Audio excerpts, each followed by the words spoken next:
അമ്മേ പരിശുദ്ധ അമ്മേ, അമ്മേ പരിശുദ്ധ ദൈവമാതാവേ, കൃപാസനത്തിലൂടെ ഞങ്ങൾക്കും ഞങ്ങളുടെ ദേശത്തിനും അമ്മ മധ്യസ്ഥം തേടി തന്ന എല്ലാ അനുഗ്രഹങ്ങൾക്കും കൃപകൾക്കും ഞങ്ങളിപ്പോൾ ഹൃദയം നിറഞ്ഞ നന്ദി പറയുന്നു. അമ്മേ പരിശുദ്ധമ്മേ ദൈവമാതാവേ, 2004 ഡിസംബർ 7 ഉച്ചകഴിഞ്ഞ് 2:30 കൃപാസനത്തിൽ സംഭവിച്ച അമ്മയുടെ പ്രത്യക്ഷപ്പെടലിനെ കുറിച്ച് തിരുസഭയ്ക്ക് സമർപ്പിച്ചിരിക്കുന്ന പഠനരേഖകളുടെ മേൽ സഭാത്മകമായ പഠനം ആരംഭിക്കുവാൻ ഞങ്ങൾ പ്രാർത്ഥിക്കുന്നു. അമ്മേ പരിശുദ്ധമേ, ഭൂസ്വർലോകങ്ങളുടെ രാജ്ഞിയായ അങ്ങേയ്ക്ക് ഭൗമസംരക്ഷണത്തിനായി പ്രപഞ്ചപ്രകൃതിയെ തന്നെ തിരുസഭ പ്രതിഷ്ഠിക്കുവാൻ ഈ പ്രത്യക്ഷീകരണം വഴി ഇടയാക്കണമേ. പരിശുദ്ധമേ, ജപമാല മാതാവേ, സകല കൃപാസനം പ്രാർത്ഥനയോടും ചേർത്ത് ഞങ്ങളിപ്പോൾ പ്രാർത്ഥിക്കുന്ന ഈ കുടുംബത്തിന്റെ പ്രത്യേക നിയോഗം പറ മക്കളെ.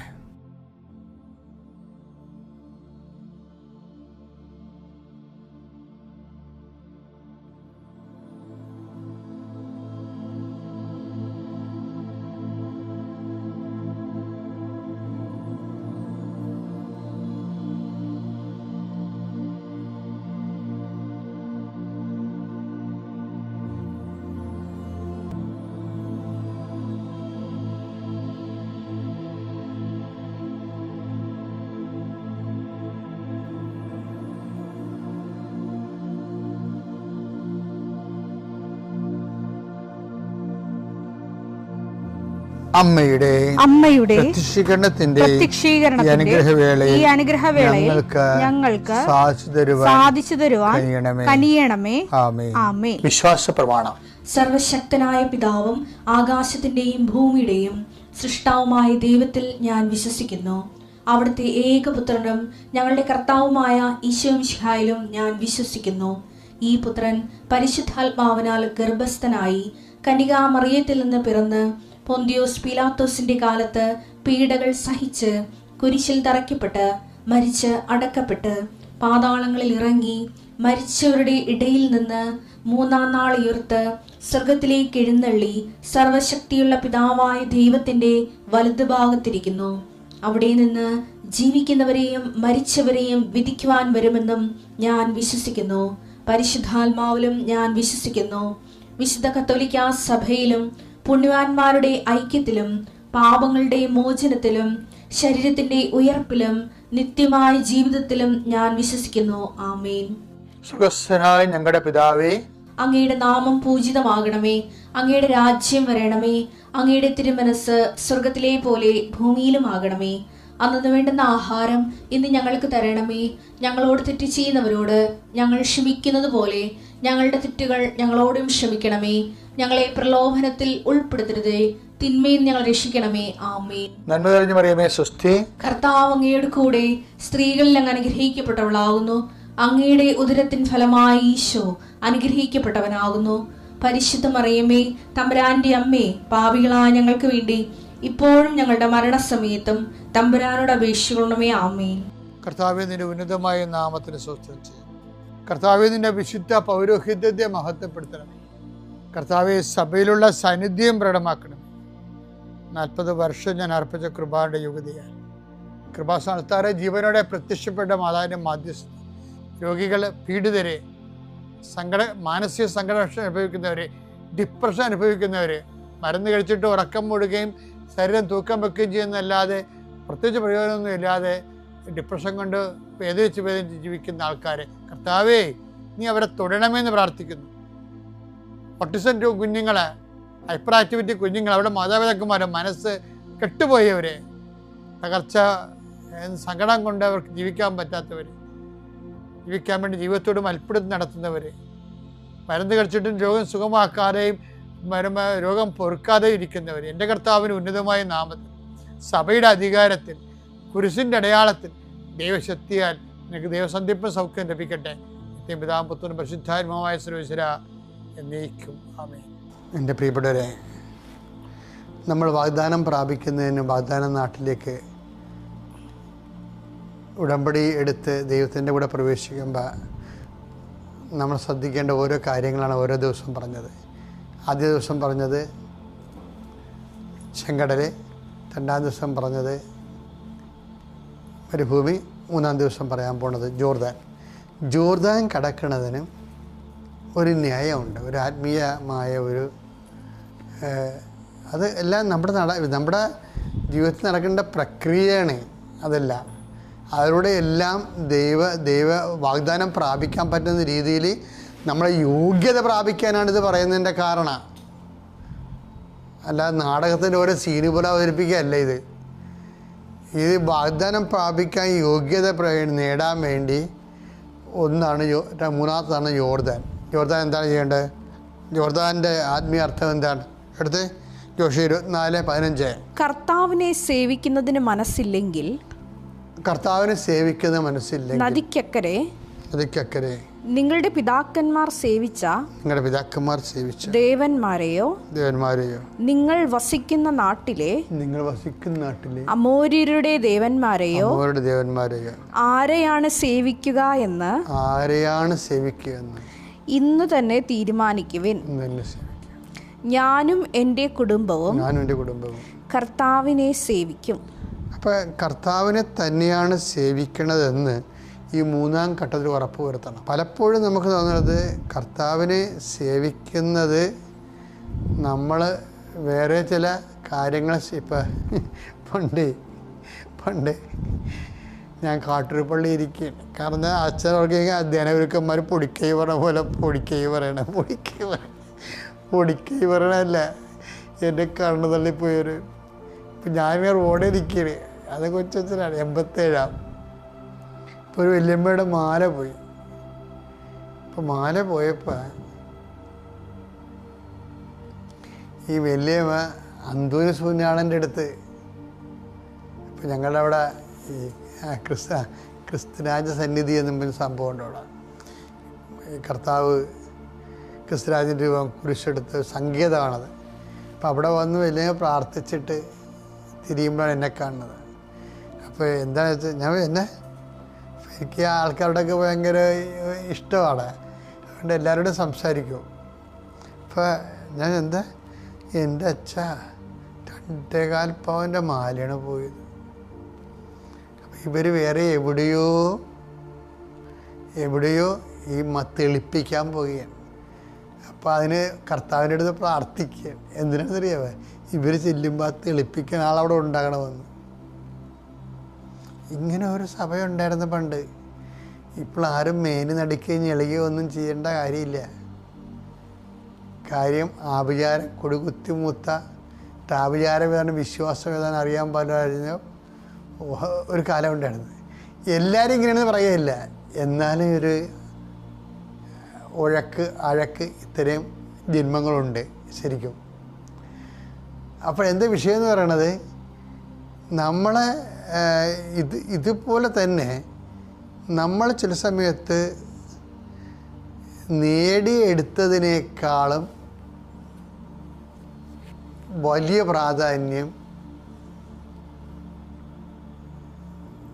നേരത്തെ നമ്മൾ കൊടുത്ത പ്രാധാന്യം കൊടുത്ത വിഷയങ്ങൾക്ക് കൊടുക്കും നമ്മൾ. അതാണ് പറയുന്നത്. അതാണ് നേടിയെടുത്ത വാഗ്ദാന നാടല്ലേ. ആ വാഗ്ദാന നാടിനെക്കുറിച്ച് കിണിയാമണിയെ അറിയാൻ പാടില്ലാത്തവൻ ജോർദാൻ്റെ അക്കരെ പണ്ടുണ്ടായിരുന്ന വിഗ്രഹാരാധന ഫോളോ ചെയ്യണവൻ പണ്ടത്തെ പോലെ. ജോഷുവൊക്കെ പറഞ്ഞ് ഇത് രണ്ടും കൂടി നടക്കത്തില്ല, നിങ്ങൾ ജോർദാൻ്റെ അക്കരെ നിന്നാൽ മതി, നദിക്ക് അക്കരെയുള്ള ആൾക്കാർ നിങ്ങളുടെ പിതാക്കന്മാർ എന്നാ ചെയ്ത ഒരു പ്രശ്നവുമില്ല. ഇതിനു വേണ്ടിയുള്ള ഈ വാഗ്ദാന നാട് അതിനു വേണ്ടിയുള്ള അല്ലെന്ന് പറഞ്ഞു. അപ്പോൾ ഒരു കട്ടനയുടെ നിലപാടെടുക്കണം. ദൈവത്തിനെയും മാമോനെയും ഒരുമിച്ച് സേവിക്കുക സാധ്യമല്ല. അത് ഈശോ വന്നപ്പോഴും ആ കട്ടൻ്റെ നിലപാടുകൾ വരുന്നുണ്ട്. ദൈവത്തെയും സാത്താനെയും ഒരുമിച്ച് സേവിക്കാൻ സാധ്യമല്ല. അപ്പോൾ സാത്താന്യമായിട്ടുള്ള എല്ലാ നിലപാടുകളും, എല്ലാ വിഷയങ്ങളും, സമീപനങ്ങൾ, ചെയ്തികൾ, ചെയ്വനകൾ, ചെയ്യുന്ന രീതികൾ എല്ലാം ഉപേക്ഷിക്കണം നമ്മൾ. എന്ന് വെച്ച് കഴിഞ്ഞാൽ ഞാൻ കഴിഞ്ഞ ദിവസങ്ങളിൽ പറഞ്ഞായിരുന്നു. എന്താ പറഞ്ഞതെന്ന് വെച്ചാൽ, അതായത് മകന് 16 കൊല്ലം മുമ്പ് അവന് ഒരു ലോൺ എടുത്തപ്പോൾ അപ്പനിടയ്ക്ക് എന്ന് വീട് വെക്കാനുള്ള ഇത് എഴുതി മേടിച്ചായിരുന്നു. 10 സെൻറ്റ് മറ്റേ എഴുതി മേടിച്ചായിരുന്നു. ഇപ്പം അപ്പന് ഓർമ്മയൊക്കെ പോയി. അവരത് ഉപയോഗിച്ചുകൊണ്ടിരിക്കുകയാണ്. അപ്പൻ ഇപ്പോൾ ഈ വിൽപ്പത്രമൊക്കെ എഴുതി വെച്ചപ്പോൾ എല്ലാവർക്കും തുല്യമായിട്ട് എഴുതി വെച്ചു. എല്ലാവർക്കും 4 മക്കൾക്കും തുല്യമായിട്ട് എഴുതി വെച്ചു. അതിലാരങ്ങനെ ആരൊന്നും പറഞ്ഞില്ല ചേട്ടാ. പക്ഷേ ഈ അനിയന്മാരൊക്കെ വലിയ അവർക്കൊക്കെ ഒരു നിലപാടൊക്കെ ഉള്ളതുകൊണ്ട് അവരത് കണക്ക് അപ്പൻ ചെയ്തതല്ലേ അപ്പൻ്റെ സ്വത്ത് ആ രീതി കണ്ട്. പക്ഷെ എന്നാലും ചേട്ടായിക്ക് പറയാൻ വരുന്നു എന്താണ്, അപ്പോൾ എനിക്ക് 10 സെൻറ്റ് അപ്പം നേരത്തെ തന്നിട്ടുള്ളതാണ്, ബാക്കി എനിക്ക് തന്നാൽ മതിയെന്ന് ഇയാൾ പറയത്തില്ല. ഉടമ്പടിയിലാണ് 8 പുതുക്കിയാണെന്നൊക്കെ പറഞ്ഞാലും ഈ അണ്ണൻ പറയത്തില്ല. അതെന്താണ്, ഈ പഴയ പഴയ വഞ്ചനയും ചതിയും പറ്റിപ്പും ആ വിഗ്രഹം ഇപ്പോൾ ഇയാളുടെ കയ്യിലുണ്ട്. ഇതും കൊണ്ട് വാഗ്ദാന നാട്ടിൽ പ്രവേശിക്കാൻ പറ്റത്തില്ല, ദൈവാനുഗ്രഹം പ്രവേശിക്കാൻ പറ്റത്തില്ല. ഞാൻ ജോഷുവ പറയണത് നിങ്ങളുടെ പിതാക്കന്മാരുടെ സ്വഭാവമാണിത്. കള്ളത്തരവും വഞ്ചനയും ചതിയും മറ്റുള്ളവരുടെ സാധനം ഒപ്പിച്ചും പറ്റിച്ചും ഒക്കെ എടുക്കുക. അത് ഈ നദിക്ക് അക്കരെ മാറ്റണം. നിങ്ങൾ പോയാലൊരു കുഴപ്പമില്ല, ഞാനും എൻ്റെ കുടുംബവും കർത്താവിനെ സേവിക്കും. ജോഷുവയുടെ ഏറ്റവും കട്ടൻ്റെ നിലപാടാണ്. ഇതൊരു നിലപാടാണ്. ഇത് നിലപാട് മുന്നോട്ട് പോകും തോറും നമ്മൾ വാഗ്ദാന നാടൻ്റെ പ്രാപിക്കുക മാത്രമല്ല, അവിടെ ജീവിക്കാൻ ദൈവം അനുവദിക്കും. പിതാവിൻ്റെയും പുത്രൻ്റെയും പരിശുദ്ധാത്മാവിൻ്റെയും നാമം. പരിശുദ്ധ അമ്മയ്ക്കും ദൈവമാതാവിനും ഈ അൽത്താരയിൽ നിന്ന് സാക്ഷ്യം പറയാൻ ഒരു അനുഗ്രഹിച്ച എൻ്റെ അമ്മയ്ക്ക് 1000 നന്ദി പറഞ്ഞുകൊണ്ട് ഞാൻ എൻ്റെ സാക്ഷ്യം തുടങ്ങുന്നു. എൻ്റെ പേര് വിജുകുമാറാണ്. ഞാൻ തിരുവനന്തപുരത്തു നിന്നാണ് വരുന്നത്. കൺസ്ട്രക്ഷൻ ഫീൽഡിലാണ് വർക്ക് ചെയ്യുന്നത്. ഇതെൻ്റെ ഭാര്യ സുമി, തയ്യൽ കടയാണ്. എൻ്റെ മോള് വേണി 10ലാണ് പഠിക്കുന്നത് ഇപ്പോൾ. ഞാൻ എൻ്റെ ജോലി ഞാൻ പറഞ്ഞല്ലോ കൺസ്ട്രക്ഷനിലാണ് വർക്ക് ചെയ്യുന്നതെന്ന്.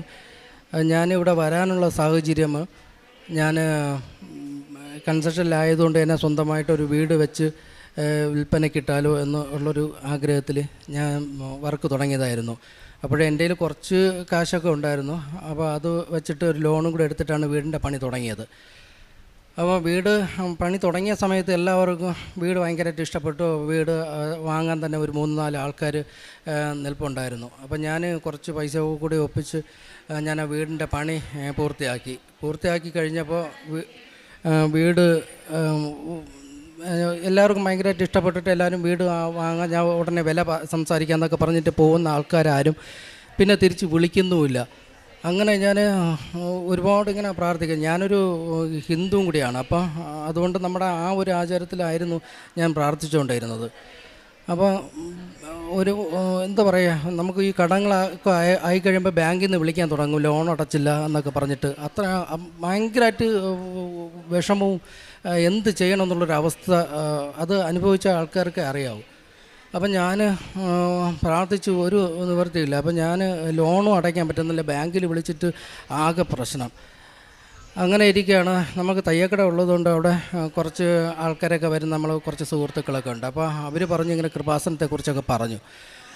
അപ്പം നമ്മൾ വിചാരിച്ച് അങ്ങനെ പോയി ഒന്ന് പ്രാർത്ഥിച്ച് നോക്കാമെന്ന് വിചാരിച്ചിട്ട് അങ്ങനെ 2025 ജനുവരിയിൽ ഞാൻ വൈഫുമായിട്ട് ഇവിടെ വന്നു. എന്നിട്ട് ഉടമ്പടിയൊന്നും എടുത്തില്ല, കാരണം നമ്മളൊരു ഹിന്ദു അല്ലേ. അപ്പോൾ പെട്ടെന്ന് ഇതിലോട്ട് ഇങ്ങനെ വരാനുള്ളൊരു ബുദ്ധിമുട്ട്. അപ്പം ഇതിനെക്കുറിച്ച് കൂടുതൽ അറിഞ്ഞ് വരുന്നല്ലേ ഉള്ളൂ. അങ്ങനെ ഞാൻ വന്ന് പ്രാർത്ഥിച്ചു, നല്ലവണ്ണം പ്രാർത്ഥിച്ചു പോയി.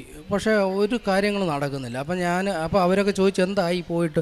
അപ്പം ഞാൻ പറഞ്ഞു പോയിട്ട് ഒന്നും ആയില്ല, ഒന്നും ആൾക്കാരും വിളിക്കുന്നില്ല. അവിടെ നിന്ന് മണ്ണൊക്കെ എടുത്ത് ഇവിടെ കൊണ്ടിട്ട് നല്ലവണ്ണം പ്രാർത്ഥിക്കുന്നുണ്ട്, രാവിലെയൊക്കെ പ്രാർത്ഥിക്കുന്നുണ്ടെന്ന് പറഞ്ഞു. അപ്പോൾ പറഞ്ഞു ഉടമ്പടി എടുക്കണം, ഉടമ്പടിയും കൂടെ എടുത്ത് നിങ്ങൾ പ്രാർത്ഥിച്ചു കഴിഞ്ഞാൽ അത് നടക്കും എന്ന് പറഞ്ഞു. അപ്പോൾ ഞാൻ വിചാരിച്ചു അത് ശരിയാണ്, എങ്കിൽ പിന്നെ പോകാമെന്ന് വിചാരിച്ചിട്ട് ഞാൻ വീണ്ടും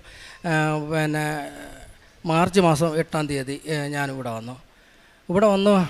ഉടമ്പടി എടുത്ത് നല്ലവണ്ണം പ്രാർത്ഥിച്ചു, കരഞ്ഞ് അത്രയും ഇതായിട്ട് ഞാൻ വീണ്ടും വീട്ടിൽ പോയിട്ട് അപ്പോൾ ഉടമ്പടി അപ്പോൾ നമ്മൾ ആദ്യമായിട്ട് ഉടമ്പടി എടുക്കുന്നില്ലേ, അപ്പം നമ്മൾ കൂടുതൽ കാര്യങ്ങൾ അതിലോട്ട് ശ്രദ്ധിക്കാൻ പറ്റില്ല, കുറേയൊക്കെ പോരായ്മകളൊക്കെ വരുമല്ലോ. അപ്പം ഞാനങ്ങനെ പ്രാർത്ഥിച്ച് 2 മാസമായി, എന്നിട്ടും ഒന്നും നടക്കുന്നില്ല. അപ്പം ഞാനിങ്ങനെ ശക്തമായിട്ട് പ്രാർത്ഥിക്കുക. പക്ഷേ എൻ്റെ വിചാരം ഞാൻ നല്ലവണ്ണം പ്രാർത്ഥിക്കുന്നുണ്ടല്ലോ, പിന്നെ ഒന്നും നടക്കുന്നില്ലല്ലോ എന്നുള്ളൊരിതായിരുന്നു. പക്ഷേ എന്നാൽ എൻ്റെ വിശ്വാസം പോവാതിരിക്കാൻ വേണ്ടിയിട്ട് ഞാൻ ഈ ഉടമ്പടി വസ്തുക്കളൊക്കെ ഓരോരുത്തർക്ക് കൊടുത്തിട്ട് എല്ലാവരോടും പറയും, ഇങ്ങനെ കൃപാസനം ഭയങ്കര അത്ഭുതമാണ്, ഒരുപാട് കാര്യങ്ങൾ ഇങ്ങനെ നടക്കുക. അപ്പോൾ എൻ്റെ വിശ്വാസം എനിക്കിതിപ്പോൾ ഉടനെ നടക്കുമല്ലോ എന്നുള്ളൊരു വിശ്വാസത്തിലാണ് ഞാൻ പോണത്. അപ്പോൾ ഞാൻ ഈ പറയുന്ന ആൾക്കാരൊക്കെ ഉടമ്പടിയിൽ വന്നില്ലെങ്കിൽ പോലും അവർ വിശ്വാസത്തിൽ പ്രാർത്ഥിക്കുന്നുണ്ട്, അവരുടെയൊക്കെ ഓരോരുടെ ആവശ്യങ്ങളെല്ലാം നടക്കുന്നുമുണ്ട്. അപ്പോൾ എൻ്റെ വിശ്വാസം എനിക്കും നടക്കും. അപ്പോൾ ഞാനും ഇങ്ങനെ ശക്തമായിട്ട് അങ്ങ് പ്രാർത്ഥിക്കുകയും ഒന്നും നടക്കാതിരിക്കുമ്പോൾ ഭയങ്കരമായിട്ട് സങ്കടം വരികയൊക്കെ ചെയ്യും. അങ്ങനെ ഞാൻ 3 മാസവും കഴിഞ്ഞ് 90 ദിവസവും കഴിഞ്ഞിട്ട് എൻ്റെ കാര്യമൊന്നും നടന്നില്ല. അപ്പോൾ അടുത്ത് ഉടമ്പടി പുതുക്കാറായി. അങ്ങനെ ഞാൻ എന്ത് ചെയ്യണമെന്നറിയാതെ ഞാൻ വീണ്ടും എൻ്റെ ഒരു അവസ്ഥ, മാനസികാവസ്ഥ ഭയങ്കര കഷ്ടത്തിലായി. കാരണം എൻ്റെ ഒന്നും നടക്കുന്നില്ലല്ലോ. അപ്പോൾ ഇത് എന്തെങ്കിലും ഒന്ന് നടന്നിരുന്നെങ്കിൽ എനിക്ക് ഇനി എൻ്റെ അങ്ങോട്ട് സഹിച്ച് നിൽക്കാൻ വയ്യാത്തൊരവസ്ഥ, മാനസികാവസ്ഥയിൽ. അപ്പം ഞാൻ വീണ്ടും വന്നു ഉടമ്പടി ഉടമ്പടി പുതുക്കി ഞാൻ പോയി, നല്ലവണ്ണം പ്രാർത്ഥിച്ച് പോയി. അപ്പോൾ 2ാമത് ഉടമ്പടി എടുത്തപ്പോഴെനിക്ക് ഇവിടെ മാതാവിൻ്റെ ഇത് സ്വീകരിക്കാനായിട്ട് എനിക്ക് കുടയാണ് കിട്ടിയത്. അപ്പോൾ എനിക്കൊരു വിശ്വാസം, എനിക്ക് കുടയൊക്കെ കിട്ടിയല്ലോ, ഇനിയിപ്പം എന്തായാലും അത് നടക്കും. അങ്ങനെ ഏകദേശം 1 മാസം ആവാറായപ്പോൾ വീണ്ടും എനിക്ക് മനസ്സിലായി, അപ്പോൾ എൻ്റെ ഉടമ്പടിയിൽ എന്തോ കുഴപ്പമാണെന്ന്. പിന്നെ ഞാൻ ഈ സാക്ഷ്യങ്ങളൊക്കെ കൂടുതൽ കണ്ടു തുടങ്ങിയപ്പോഴേക്കും എനിക്ക് മനസ്സിലായി എന്താണ് ഉടമ്പടി എന്നുള്ളത്. അങ്ങനെ ഞാൻ ആ ഉടമ്പടി എങ്ങനെ എടുക്കണമെന്നുള്ളത് കൂടുതലും ഞാൻ സാക്ഷ്യം കേൾക്കാൻ തുടങ്ങി. അങ്ങനെ എൻ്റെ പോരായ്മകൾ എന്താണെന്ന് എനിക്ക് മനസ്സിലാക്കാൻ പറ്റി. ഞാൻ അങ്ങനെ അത് മനസ്സിലാക്കി, അത് ഉടമ്പടിയിലോട്ട് അതിശക്തമായിട്ട് ഞാൻ പ്രാർത്ഥിച്ച് നിൽക്കുക. ഓരോരുത്തർക്കും ഓരോ കാര്യങ്ങൾ നടക്കുന്നുണ്ട്, അപ്പോൾ എൻ്റെ കാര്യമൊന്നും നടക്കണില്ലല്ലോ എന്നൊക്കെ വിചാരിച്ചിട്ട് ഞാൻ വീണ്ടും എൻ്റെ ഒരു മാനസികാവസ്ഥ വീണ്ടും വഷളായി വന്നപ്പോഴേക്കും ഞാൻ അച്ഛനെ കാണാൻ വേണ്ടിയിട്ട് വീണ്ടും ഇവിടെ വന്ന് അച്ഛനെ കണ്ടിട്ട് തുണ്ടെടുത്ത് ജോസഫ് അച്ഛനെ കാണാൻ വേണ്ടിയിട്ട് ഞാൻ ഇവിടെ വന്നു. അച്ഛനെ കാണാൻ എനിക്ക് തുണ്ടെഴുതി കിട്ടി. അപ്പം ഞാൻ ജോസഫ് അച്ഛനെ കണ്ടു, അച്ഛൻ ബ്ലസ് ചെയ്തു. എന്നിട്ടൊരു കാശുരൂപം തന്നു എനിക്ക്. കാശുരൂപം തന്നിട്ട് പറഞ്ഞു, ഈ കാശുരൂപം നീ കൊണ്ടുവന്ന് നിൻ്റെ വീടും സ്ഥലവും മാതാവിന് സമർപ്പിച്ചിട്ട് ഒരു കുഴിയെടുത്ത് ഒരു വെള്ള തുണിയിൽ പൊതിഞ്ഞ് അവിടെ വയ്ക്ക്, എന്നിട്ട് മാതാവിൽ പ്രാർത്ഥിക്കുമെന്ന് പറഞ്ഞു. എന്നിട്ട് നീ വന്ന് സാക്ഷ്യം പറയുമെന്ന് പറഞ്ഞു. സത്യം പറഞ്ഞാൽ ഞാൻ ഇവിടുന്ന് ഈ കാശുരൂപമായിട്ട് അവിടെ പോയി പിറ്റേ ദിവസം എനിക്ക് സൈറ്റിൽ പോകാൻ പറ്റുള്ളൂ. ഞാൻ ഈ കാശുരൂപം കൊണ്ട് വെച്ചിട്ട് ഞാൻ നോക്കിയ വീടൊക്കെ അത്രയും കരിയിലായിട്ടൊക്കെ കിടക്കുന്നു, വീടിൻ്റെ 4 സൈഡ്. അപ്പം ഞാൻ ഇതെല്ലാം കൂടെ തൂത്ത് ഒന്ന് വൃത്തിയാക്കി വെള്ളമൊക്കെ ഒന്ന് തളിച്ചതിന് ശേഷം മാതാവിൻ്റെ കാശുരൂപം വയ്ക്കാം, അത്രയും പവിത്രമായിട്ടുള്ളൊരു കാശുരൂപം അല്ലേ എന്ന് വിചാരിച്ചിട്ട് ഞാൻ അത് ചെയ്തുകൊണ്ട് നിന്നപ്പോഴുണ്ട് 2 സ്ത്രീകൾ വന്നിട്ട് പറഞ്ഞു, നീ ഈ വീട് വിൽക്കാനല്ലേ ചെയ്തിട്ടിരിക്കുന്നത്? ഞാൻ പറഞ്ഞു അതെ.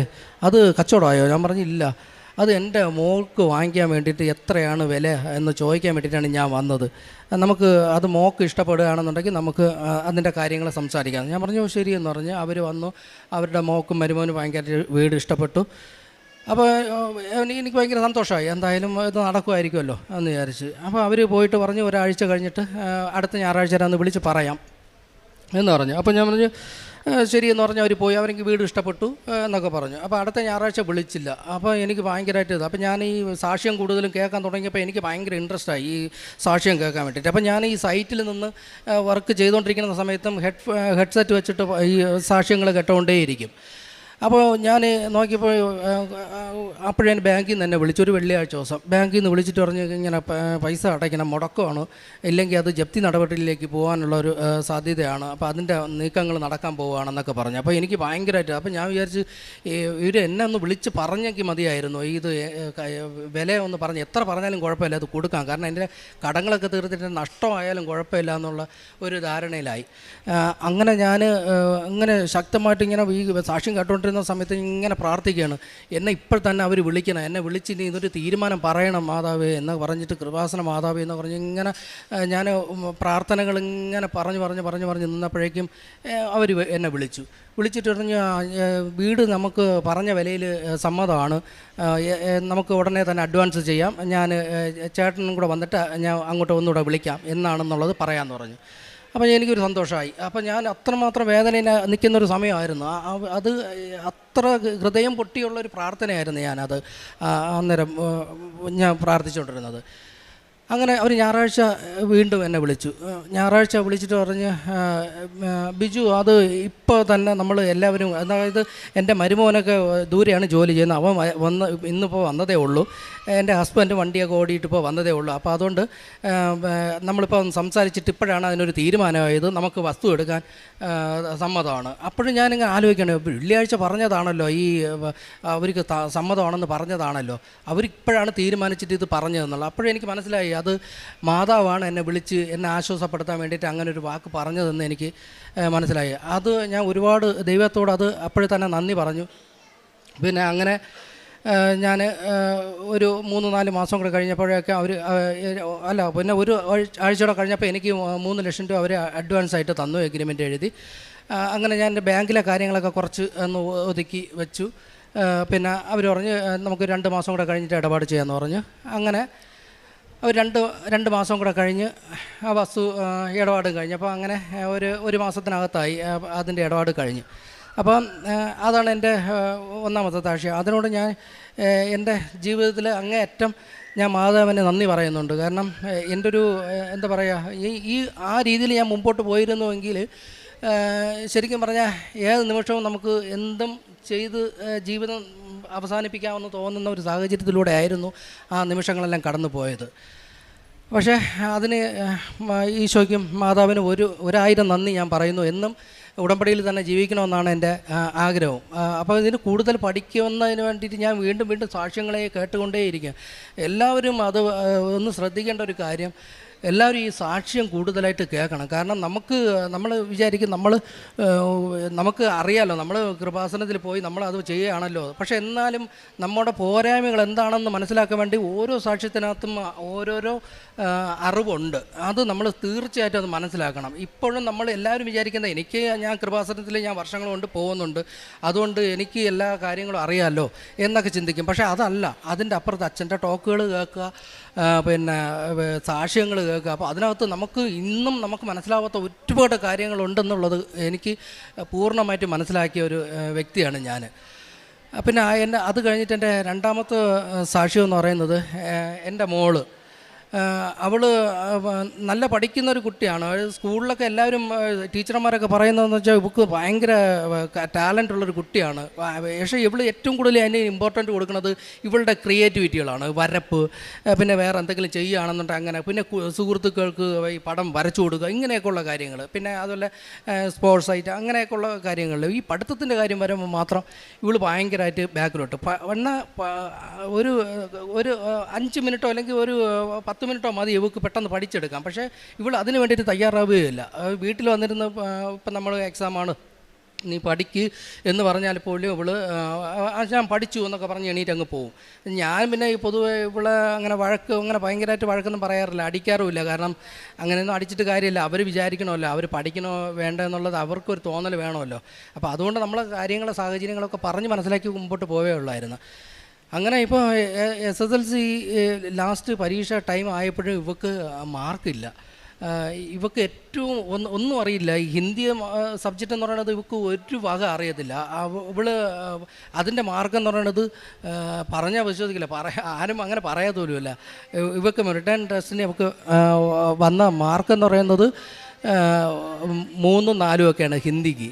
അപ്പം ഞാൻ വിചാരിച്ചു ലാസ്റ്റ് എക്സാമാണ് SSLC, അപ്പോൾ ഇവൾക്ക് എങ്ങനെ മാർക്ക് കിട്ടും, ഇവളെങ്ങനെ ജയിക്കും. പിന്നെ അതുപോലെ തന്നെ ഇവൾക്ക് മാത്സിൽ നല്ല മാർക്കുണ്ട്.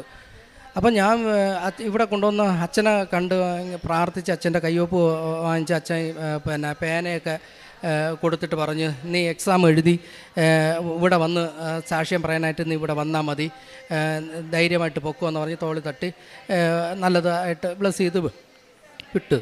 ഇവള് അപ്പോൾ ഞാനും സന്തോഷമായിട്ട് പോയി. അന്ന് ഞാൻ ഇവിടെ പ്രാർത്ഥിക്കാൻ വന്നപ്പോൾ അച്ഛൻ അന്ന് ബ്ലെസ്സിങ് ഇല്ലെന്ന് പറഞ്ഞതായിരുന്നു. അപ്പം ഞാൻ ആകെപ്പാടെ സങ്കടമായിപ്പോയി. അപ്പം ഞാനിവിടെ മാതാവിൻ്റെ അവിടെ നിന്ന് ഇവിടെ എല്ലാ മാതാവിൻ്റെ അടുത്തും പോയി പ്രാർത്ഥിക്കും, ഈശോയോടെ പ്രാർത്ഥിക്കുന്നു. അങ്ങനെ കുറച്ച് കഴിഞ്ഞപ്പോൾ കൊണ്ട് ഒരു 11 മണിയായപ്പോൾ പറഞ്ഞു, പിന്നെ അന്ന് ക്യൂവിൽ നിന്ന് അവരെല്ലാവരും പോയതാണ്. വീണ്ടും ഞാൻ നോക്കിയാൽ കുറച്ച് ക്യൂ നിൽക്കും. അപ്പം ഞാൻ ചോദിച്ചാൽ പറഞ്ഞു അച്ഛൻ ബ്ലെസ്സിങ്ങിന് വരണുണ്ട്, അച്ഛൻ ഉണ്ടെന്ന് പറഞ്ഞു, ബ്ലെസ്സിങ്ങിന് ചെയ്യുമെന്ന് പറഞ്ഞു. അങ്ങനെ ഞാൻ വീണ്ടും സന്തോഷത്തോടെ നിന്നാണ് അച്ഛൻ്റെ ബ്ലെസ്സിങ് വാങ്ങിച്ച് പോയത്. പോയി സത്യം പറഞ്ഞാൽ ഇവക്ക് എക്സാം കഴിഞ്ഞ് ഇപ്പോൾ റിസൾട്ട് വന്നപ്പോൾ ഇവക്ക് 81% മാർക്കോടിയിട്ടാണ് അവൾ പാസ്സായത്. കാരണം ഈ ഹിന്ദിക്ക് A+. എന്നാൽ ഇവർക്ക് അറിയാവുന്ന സബ്ജക്റ്റ് എന്ന് പറഞ്ഞാൽ നമ്മൾ കൂടുതൽ മാർക്ക് A+ കിട്ടുമെന്ന് വിചാരിച്ച സബ്ജക്റ്റിന് B+ ആണ് കിട്ടിയത്. അപ്പോൾ അത് ഭയങ്കര ഒരു മാതാവിൻ്റെ ഒരു അത്ഭുതമായിട്ട് ഞാൻ കണക്കണം. അത് ആ നിമിഷം തന്നെ നമ്മൾ ഇങ്ങനെ വിളക്ക് കത്തിച്ച് ഇങ്ങനെ പ്രാർത്ഥിച്ച് മെഴുകുതിരി കത്തിച്ച് പ്രാർത്ഥിച്ച് പിന്നെ ഈശോയോട് നന്ദി പറഞ്ഞു. അതുപോലെ അതിന് വേണ്ടിയിട്ട് ഞാൻ ഈശോയോടും മാതാവിനോടും നന്ദി പറഞ്ഞുകൊണ്ട് എൻ്റെ സാക്ഷ്യം നിർത്തുന്നു. കാരുണ്യ പ്രവൃത്തി ഞാൻ പറഞ്ഞല്ലോ, ഞാൻ ഒരുപാട് പേർക്ക് പിന്നെ പത്രങ്ങൾ കൊടുത്ത് കാര്യങ്ങളെക്കുറിച്ച് പറയാറുണ്ട്. പിന്നെ ഞാൻ തിരുവനന്തപുരത്ത് ഇപ്പോൾ എല്ലാവർക്കും ഞാൻ പത്രം കൊടുക്കില്ല. കാരണം വെച്ചാൽ കുറേ ആൾക്കാർക്ക് കൊടുത്തപ്പോൾ ഞാൻ നോക്കുമ്പോൾ അവർ അതിനെ എവിടെയെങ്കിലും വെച്ചിട്ട് അങ്ങ് പോവുക, അല്ലെങ്കിൽ അങ്ങനെയൊക്കെ ഉള്ളത്. അപ്പം ഞാൻ ഇവരുടെ കാര്യം പറഞ്ഞ് മനസ്സിലാക്കി അവർക്ക് പത്രം വേണം, അവർക്ക് പൂർണ്ണമായിട്ട് അവർ സ്വീകരിക്കാൻ താല്പര്യം കാണിക്കുന്നുണ്ടെങ്കിൽ മാത്രമേ ഞാൻ ഈ പത്രം കൊടുക്കാറുള്ളായിരുന്നു. പിന്നെ ഞാൻ ഈ രാവിലെ വണ്ടി എടുത്ത് പോവും. ഈ ഞായറാഴ്ച ദിവസമൊക്കെ ഞാൻ രാവിലെ വണ്ടി എടുത്ത് പോയി കഴിഞ്ഞാൽ ചിലപ്പോൾ കൊല്ലത്തൊക്കെ പോകുമ്പോഴായിരിക്കും എൻ്റെ പത്രം തീരുന്നത്.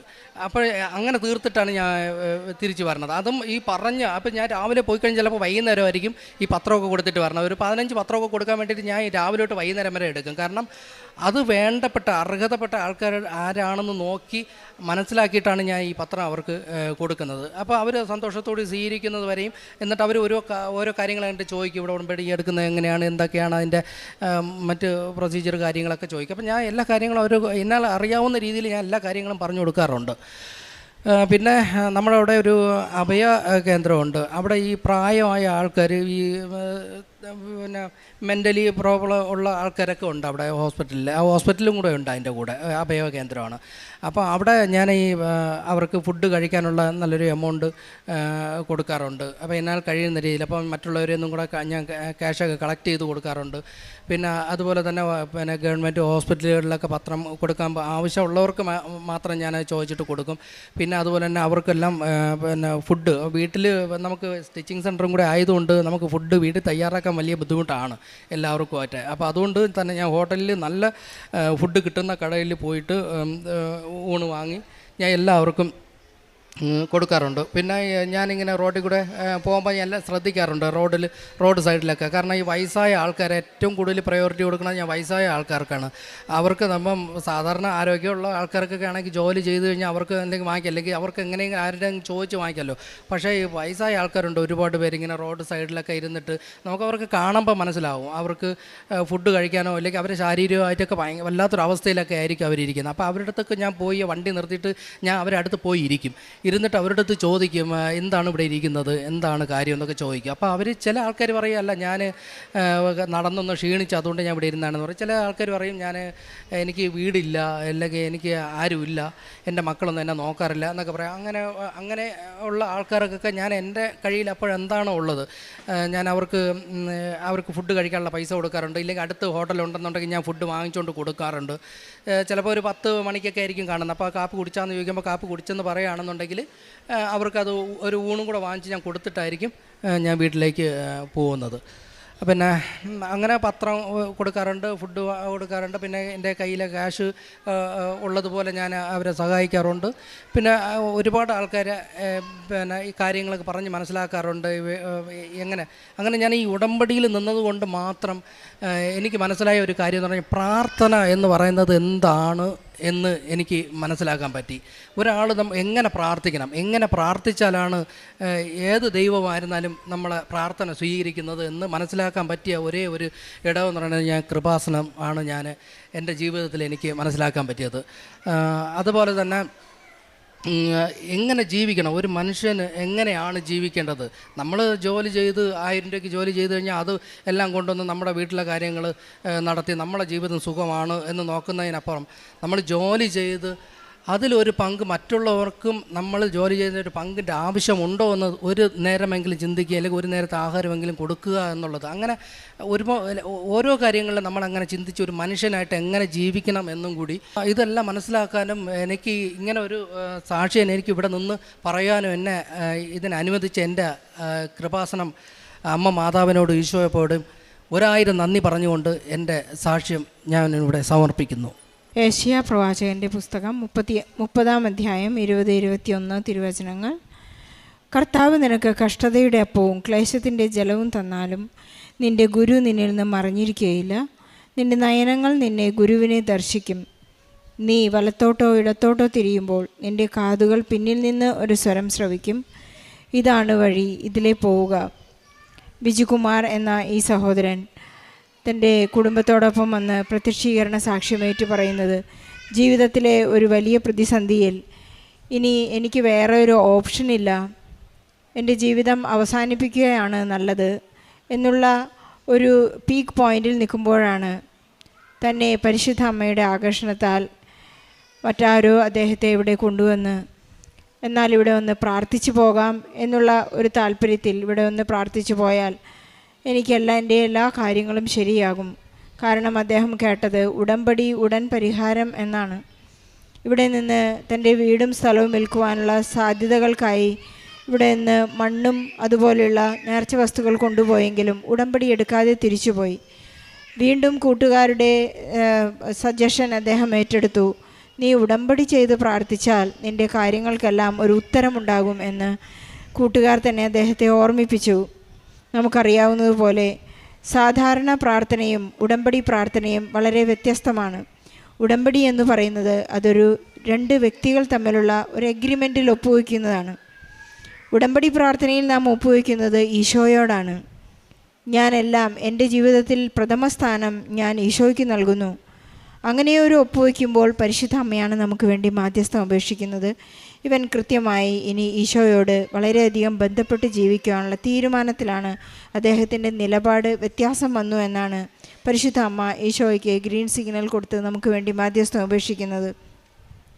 വളരെ സിംബോളിക്കായി അദ്ദേഹം ഉടമ്പടിയെടുത്ത് പോയതിന് ശേഷം ആ വീടും പറമ്പും ശുദ്ധിയാക്കി ബഹുമാനപ്പെട്ട ജോസഫ് അച്ഛനിൽ നിന്ന് ലഭിച്ച ആ കാശുരൂപം പരിശുദ്ധ അമ്മയുടെ സാമീപ്യം അവിടെ സ്ഥാപിച്ചുകൊണ്ട് പ്രാർത്ഥിച്ചപ്പോഴാണ് വളരെ പെട്ടെന്ന് ഉടനെയാണ് 2 സ്ത്രീകൾ ആ വീട് സ്ഥലവും മേടിക്കുവാനുള്ള സാധ്യതകളുമായി ചോദ്യമായി അവിടെ വന്നത്. അദ്ദേഹത്തിന് മനസ്സിലായത് എത്രമാത്രം ഈശോയോട് അടുക്കുന്നുവോ അത്രമാത്രം കൂടുതൽ ഈശോയെ സ്നേഹിക്കുവാൻ പരിശുദ്ധ അമ്മ നമ്മെ സഹായിക്കുമെന്ന് ക്രൈസ്തവനായ ഈ മകൻ ഇന്ന് മനസ്സിലാക്കുകയും യേശുവിൻ്റെ പരിശുദ്ധമായ നാമം ഏറ്റുപറയുകയുമാണ് ചെയ്യുന്നത്. എത്രമാത്രം തന്നെ നാം ജീവിത പ്രതിസന്ധിയിലായാലും സമയത്തിന്മേൽ അധികാരമുള്ള അമ്മ നാം ഈശോയോട് സ്വർഗസ്ഥനായ പിതാവേ എന്ന് പ്രാർത്ഥിക്കുമ്പോൾ അവിടുത്തെ രാജ്യം വരണമേ, അങ്ങയുടെ തിരുമനസ് സ്വർഗത്തിലെ പോലെ ഭൂമിയിലുമാകണമേ എന്നുള്ള പ്രാർത്ഥന യാഥാർത്ഥ്യമാകുന്നത് നമ്മുടെ ഓരോരുത്തരുടെയും ഉടമ്പടി ജീവിതത്തിൽ നാം എന്തുമാത്രം ശ്രദ്ധ ചെലുത്തുന്നു, എന്തുമാത്രം വിശ്വസ്തയോടെ മുന്നേറുന്നു എന്നുള്ളതിൻ്റെ ഒരു അളവുകോൽ നമുക്ക് തന്നെ ലഭിക്കുകയാണ്.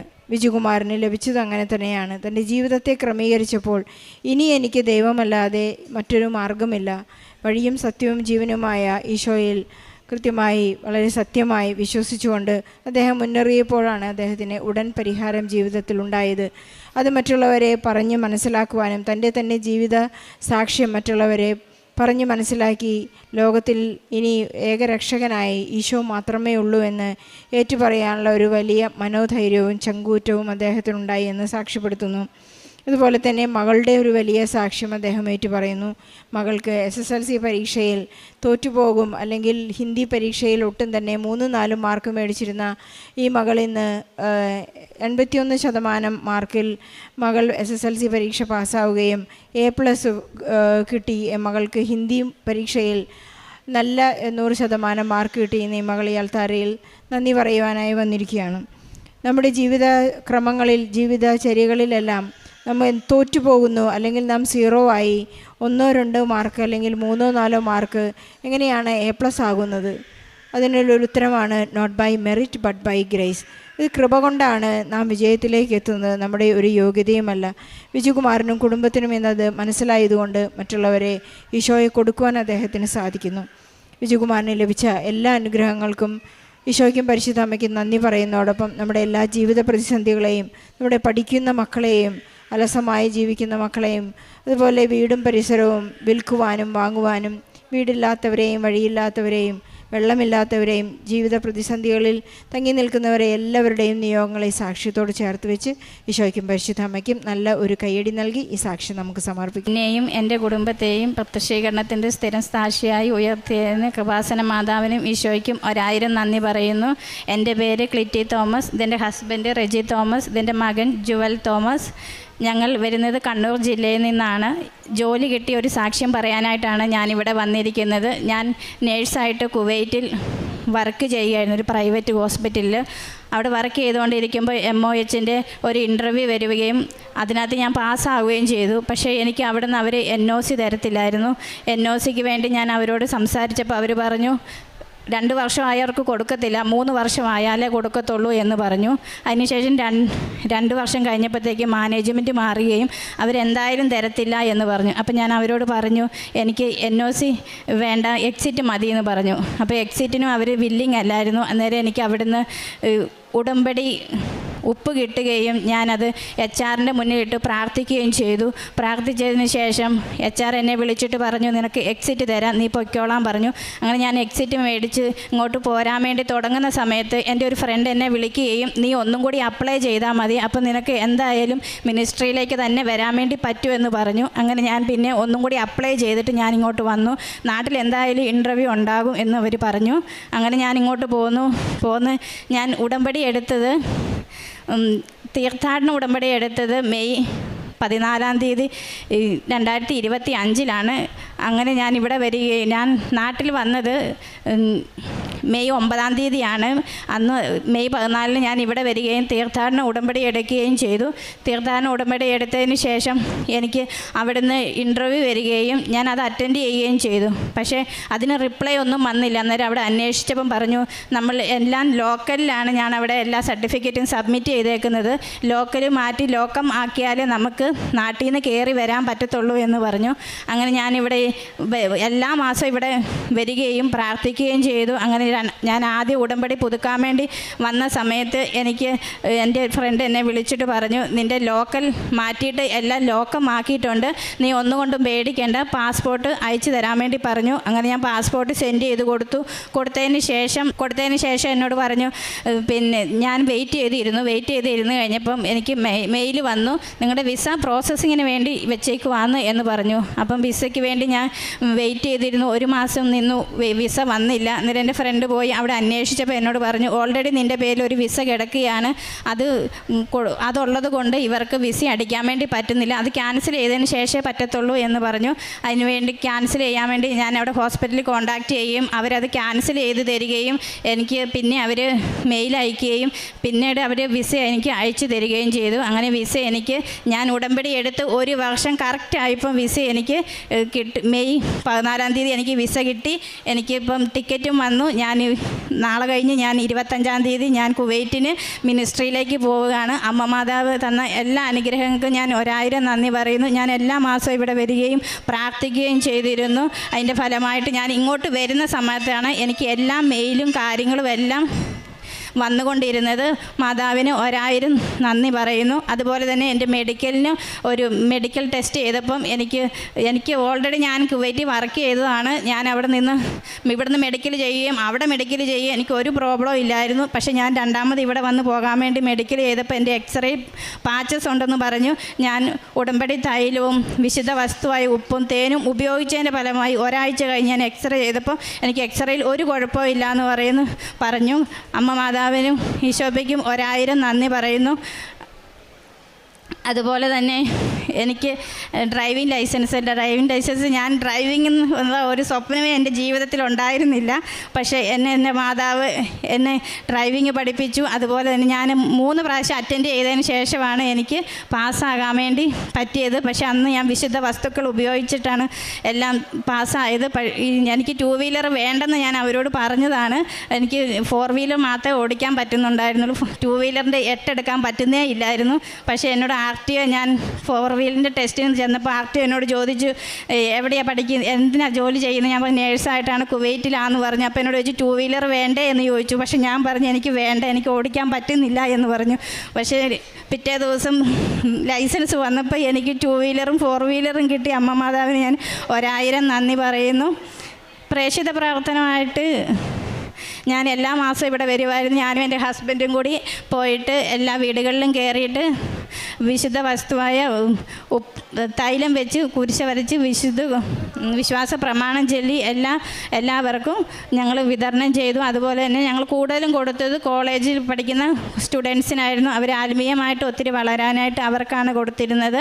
പിന്നെ ഞാൻ എല്ലാ ദിവസവും ഡെയിലി ബ്രെഡ് കാണുകയും അത് സ്റ്റാറ്റസ് ഇടുകയും എല്ലാ ഉടമ്പടി സാക്ഷ്യങ്ങൾ കേൾക്കുകയും അത് ഞാൻ വേണ്ടവർക്ക് ഷെയർ ചെയ്ത് കൊടുക്കുകയും ആവശ്യമുള്ളവർക്ക് ഷെയർ ചെയ്ത് കൊടുക്കുകയും ചെയ്തു. കാരുണ്യ പ്രവൃത്തി ചെയ്യാൻ എനിക്ക് മടിയായിരുന്നു. ഞാൻ ആദ്യം പൈസയൊക്കെ കൊടുത്ത് എല്ലാവരെയും സഹായിക്കുകയും അവർ നമുക്ക് ചോദിക്കുന്നവർക്ക് കൊടുത്ത് സഹായിക്കുമായിരുന്നു. പക്ഷേ ഞങ്ങളുടെ സ്വന്തം ഇടവകയിൽ ഒരു ഓൾഡ് ഏജ് ഹോമുണ്ട്. അവിടെ ഞാൻ പോയിട്ട് വൃദ്ധരായവരെ ഓൾഡ് ഏജ് ഹോമിൽ പോയിട്ട് അവരെ കുളിപ്പിക്കുകയും അവർക്ക് വേണ്ട എല്ലാ ആവശ്യങ്ങളും അവരെ ഭക്ഷണം കൊടുക്കുകയും അവർക്ക് വേണ്ടി പ്രാർത്ഥിക്കുകയും ഒക്കെ ചെയ്തതിൻ്റെ ഫലമായിട്ട് എനിക്ക് അമ്മ മാതാവ് കൃപാസന മാതാവ് ഈശോയും കൂടി എനിക്ക് വിസയും ഇതും തന്ന് മാതാവിന് 1000 നന്ദി പറയുന്നു. ആത്മീയമായിട്ട് ഞാൻ എല്ലാ ദിവസവും പള്ളിയിൽ പോവുകയും വിശുദ്ധ ബലി അർപ്പിക്കുകയും മാസത്തിലൊരിക്കൽ കുമ്പസാരിക്കുകയും എല്ലാ ദിവസവും ബൈബിൾ വായിക്കുകയും ഞാൻ സമ്പൂർണ്ണ ബൈബിൾ 2 പ്രാവശ്യം വായിച്ചു കഴിഞ്ഞാൽ എല്ലാ ദിവസവും പ്രാർത്ഥിക്കുകയും ചെയ്തിരുന്നു. പിന്നെ ഉപവാസം എടുക്കുന്ന ഞാൻ ഒരിക്കലും ഉപവാസം എടുക്കുന്ന ഒരു വ്യക്തി ആയിരുന്നില്ല. എൻ്റെ കൂടെ വർക്ക് ചെയ്യുന്നവർക്കെല്ലാം അറിയാം, കൃത്യനിഷ്ഠമായിട്ട് ഭക്ഷണം കഴിക്കുന്ന ഒരു വ്യക്തിയായിരുന്നു ഞാൻ. പക്ഷേ എൻ്റെ അമ്മ മാതാവ് എന്നെ അതിൽ ഉപവാസം എടുക്കുവാനും ഒരു നേരം നിൽക്കുവാനും ഒക്കെ എനിക്ക് അനുഗ്രഹം തന്നു. അതിനും അമ്മ മാതാവിന് 1000 നന്ദി പറയുന്നു. ഹബക്കൂക്ക് പ്രവാചകൻ്റെ പുസ്തകം 1-ാം അധ്യായം 5-ാം തിരുവചനം. ജനതകളുടെ ഇടയിലേക്ക് നോക്കി വിസ്മയഭരിതരാകുവിൻ. പറഞ്ഞാൽ വിശ്വസിക്കാനാവാത്ത ഒരു പ്രവൃത്തി നിങ്ങളുടെ നാളുകളിൽ ഞാൻ ചെയ്യാൻ പോകുന്നു. ശക്തനായവൻ എനിക്ക് വലിയ കാര്യങ്ങൾ ചെയ്തിരിക്കുന്നു എന്നാണ് പരിശുദ്ധ അമ്മ തൻ്റെ മാഗ്നിഫിക്കത്ത് സ്തോത്രഗീതത്തിൽ അമ്മ വളരെ സന്തോഷത്തോടു കൂടി പാടുന്നത്. ഹബക്കൂക്ക് പ്രവാചകനും പറഞ്ഞത്, നിങ്ങളുടെ വരുന്ന നാളുകളിൽ വലിയ കാര്യങ്ങൾ ഞാൻ നിങ്ങൾക്ക് വേണ്ടി ചെയ്യാൻ പോകുന്നു. ഇതെല്ലാം പുതിയ നിയമവും പഴയ നിയമവും കൂട്ടിച്ചേരുമ്പോൾ അത് ഈശോ ഫുൾഫിൽ ചെയ്യുന്ന ഒരുപാട് സ്വപ്നങ്ങളാണ്. നാം ഉടമ്പടിയിലായിരിക്കുക എന്നുള്ളത് ദൈവത്തിൻ്റെ ഒരു വലിയ സ്വപ്നമാണ്. ദൈവത്തോടു കൂടെ ആയിരിക്കുക, ഈശോ രക്ഷകനാണെന്ന് ഏറ്റുപറയുക, ഇതെല്ലാം ഈശോയുടെ വലിയ സ്വപ്നങ്ങളാണ്. ഇവിടെ ക്ലിറ്റി തൻ്റെ ജീവിത പങ്കാളി റെജിയോടും മകൻ ജുവലിനോടും കൂടി വന്ന് പ്രത്യക്ഷീകരണ സാക്ഷ്യം ഏറ്റുപറയുമ്പോൾ നമുക്ക് മനസ്സിലാകുന്നത് ഇത് ഇവരുടെ കൈവിട്ടു പോയ കാര്യങ്ങളാണ്. കുവൈറ്റിൽ ജോലി എക്സിറ്റ് അടിച്ച് നാട്ടിൽ വന്നതിന് ശേഷം ഇവിടെ എൻ്റെ ഒരു NOC കിട്ടാതിരുന്നപ്പോൾ അവിടെ നിന്ന് എക്സിറ്റ് അടിച്ച് ഇങ്ങോട്ട് തിരിച്ചു പോന്ന് ഒരു ഫ്രണ്ടാണ് ഉടമ്പടി ചെയ്തപ്പോൾ ആദ്യമായി പരിശുദ്ധ അമ്മയുടെ ഒരു സ്വരമായി മകൾ ശ്രവിച്ചത്, നിനക്ക് ആ മിനിസ്ട്രിയിലേക്ക് തിരിച്ചു പോകാൻ സാധിക്കും. അതൊരു വലിയ വാക്കായിരുന്നു. ഉടമ്പടി ചെയ്യുമ്പോൾ നമ്മുടെ മിത്രങ്ങളോ ബന്ധുക്കളോ നാം അറിയാത്ത ആളുകളോ ദൈവവചനമോ എന്തെങ്കിലുമൊക്കെ ആ ഒരു കമ്മ്യൂണിക്കേഷൻ പരിശുദ്ധാമ്മ കൃത്യമായിട്ട് ചെയ്യുന്നത് നമുക്ക് സാധിക്കും. നമുക്ക് കേൾക്കാനും കാണാനും സാധിക്കും. എൻ്റെ മെറിറ്റിൽ ഇനി എനിക്കൊന്നും സാധിക്കുകയില്ല, ഞാനൊരു 0 ആയി എന്നുള്ള ഒരവസ്ഥയിലേക്ക് എത്തുമ്പോഴാണ് കൃപ നമ്മുടെ ജീവിതത്തിലേക്ക് ഒഴുകുന്നത്. ക്ലിറ്റിക്ക് പറയാനുള്ളത് അത് തന്നെയാണ്. വളരെ പെട്ടെന്ന് 1 വർഷത്തിനുള്ളിൽ തന്നെ ഈ മകൾക്ക് കുവൈറ്റിലേക്ക് വീണ്ടും മിനിസ്ട്രിയിൽ ജോലി പ്രവേശിക്കാൻ സാധിച്ചു എന്നതിൻ്റെ മനോഹരമായ സാക്ഷ്യമാണിത്. അതുപോലെ തന്നെ മെഡിക്കൽ ടെസ്റ്റിൻ്റെ സമയത്തായാലും മകൾ പറയുകയായിരുന്നു, ഞാൻ ഓൾറെഡി കുവൈറ്റിൽ പോയിട്ടുള്ളതാണ്, പക്ഷേ രണ്ടാമതും മെഡിക്കൽ ടെസ്റ്റിന് അപ്പിയർ ചെയ്തപ്പോൾ എനിക്ക് എക്സ്റേയിലൊരു പാച്ചസ് വന്നതായിട്ട് കാണപ്പെട്ടു. ഇവിടെ വന്ന് വളരെ പെട്ടെന്ന് തൈലവും ഇവിടെ നമ്മുടെ നേർച്ച വസ്തുക്കൾ എപ്പോഴും നമ്മുടെ കയ്യിലുണ്ടായിരിക്കണം, വിശ്വാസപ്രയോഗം ചെയ്യണമെന്നുള്ള കാര്യം നമുക്കറിയാം. മകൾ അത് തന്നെ കൃത്യമായി ചെയ്യുകയും അവർക്ക് നെക്സ്റ്റ് സ്കാനിങ്ങിൽ ഒരു ടെസ്റ്റിൽ അവർക്ക് അങ്ങനെ ഒരു പാച്ചസ് ഇല്ല എന്ന് ഉള്ള സൗഖ്യവും ഒരു അറിയിപ്പും അവർക്ക് ലഭിച്ച് പോകാനുള്ള എല്ലാ സാധ്യതകളും തുറന്നു കിട്ടി. ഡ്രൈവിംഗ് ലൈസൻസ് അത് ക്ലിറ്റിക്ക് സ്വപ്നം മാത്രമായിരുന്നു, സ്വപ്നം പോലും കാണാൻ സാധിക്കാത്തതായിരുന്നു. 4 വീലർ മാത്രം മതിയായിരുന്നു, ഒരു നെയിം സേക്ക് എടുക്കണമായിരുന്നു. പക്ഷേ അവിടെ RTO തന്നെ മകളോട് പറഞ്ഞു, ഇത് രണ്ടും കൂടി കൊണ്ടുപോക്കോ എന്നാണ് അവളോട് പറഞ്ഞത്. 4 വീലർ ആൻഡ് 2 വീലറിൻ്റെ രണ്ടിൻ്റെയും ലൈസൻസ് നൽകി മകളെ അനുഗ്രഹിച്ചു. വളരെ പേടിച്ച് വിറച്ച് അല്ലെങ്കിൽ നെർവസായി വണ്ടി ഓടിക്കുമ്പോൾ ആ ഓടിക്കുന്നത്, ആ ടെസ്റ്റ് പാസ്സാകുന്നത്, ആ ടെസ്റ്റ് ചെയ്യിക്കുന്നതും പരിശുദ്ധ അമ്മ തന്നെയാണെന്ന് നമുക്ക് മനസ്സിലാക്കാം. കാരണം നമ്മുടെ നേർച്ച വസ്തുക്കൾ കാശുരൂപം നാം മുറുകെ പിടിക്കുമ്പോൾ ഉടമ്പടി കാശുരൂപത്തിൻ്റെ ശക്തി നാം ഓരോരുത്തരും അനുഭവിക്കുന്നതാണ്. നമ്മുടെ കയ്യിലിരുന്ന് വൈബ്രേറ്റ് ചെയ്യുന്നതും നമ്മുടെ ശരീരത്തിൽ അത് ചലിക്കുന്നതും എല്ലാം നാം പലപ്പോഴും അനുഭവിക്കുന്നതാണ്. നമുക്ക് പരിശുദ്ധ അമ്മയ്ക്ക് നന്ദി പറയാം. ഈശോ ആണ് നമുക്ക് ഈ കൃപ നൽകുന്നത്. ഈശോ ചോദിക്കുന്നുണ്ട്, ഒരു യുവാവ് ഈശോയോട് ചോദിച്ചു, നിത്യജീവൻ പ്രാപിക്കാൻ ഞാൻ എന്ത് ചെയ്യണം? ഈശോ പറഞ്ഞൊരു ഉത്തരം അതാണ്. നല്ല സമറിയാക്കാരൻ്റെ ഉത്തരത്തിലൂടെ നീയും പോയി അതുപോലെ ചെയ്യുക. നമ്മുടെ കാരുണ്യ പ്രവൃത്തികളിലൂടെയെല്ലാം നീയും പോയി അതുപോലെ ചെയ്യുക എന്നുള്ളൊരു വലിയ ചെയ്യുന്ന പ്രവൃത്തി നാം ചെയ്യുമ്പോഴാണ് നമുക്കൊരു ഉറപ്പുണ്ടാകുന്നത്. എൻ്റെ അക്കൗണ്ടിൽ ഈശോയ്ക്ക് ഞാൻ നിക്ഷേപിച്ചിരിക്കുന്ന എൻ്റെ നിത്യതയിലേക്ക് പ്രാപിക്കാനായി ഞാൻ എന്ത് ചെയ്തു എന്നുള്ളതിൻ്റെ ഉത്തരം നമ്മുടെ അക്കൗണ്ടിൽ എപ്പോഴും ഉണ്ടായിരിക്കും. ഈശോയ്ക്കും പരിശുദ്ധ അമ്മയ്ക്കും നന്ദി പറയാം. നമുക്കെപ്പോഴും ആ ഒരു അക്കൗണ്ടിന് വേണ്ടി ജീവിക്കാം. സുവിശേഷത്തിൽ വിശ്വസിക്കുകയും നിന്നെപ്പോലെ നിൻ്റെ അയൽക്കാരനെ സ്നേഹിക്കുക എന്ന് പറഞ്ഞ ഈശോയുടെ വലിയ തീരുമാനം, നിലപാട് നമുക്ക് ഏറ്റെടുക്കുകയും ചെയ്യാം. ഈശോയ്ക്കും പരിശുദ്ധ അമ്മയ്ക്കും നന്ദി പറഞ്ഞുകൊണ്ട് ക്ലിറ്റിക്കും കുടുംബത്തിനും ലഭിച്ച അനുഗ്രഹങ്ങൾക്ക് ഈശോയ്ക്ക് നല്ലൊരു കയ്യടി നൽകി സാക്ഷി നമുക്ക് സമർപ്പിക്കാം.